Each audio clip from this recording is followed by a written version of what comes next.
پیارے بچوں، جنگل میں ایک کوا رہتا تھا جس کو اپنی طاقت پر بڑا ناز تھا۔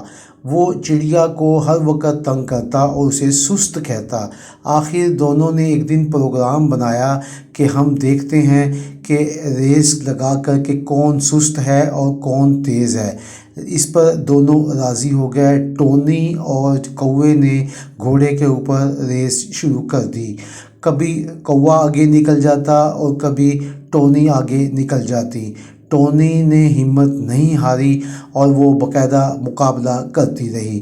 آخر ٹونی جو ہے وہ کوے سے آگے نکل گئی اور اس نے میدان جیت لیا۔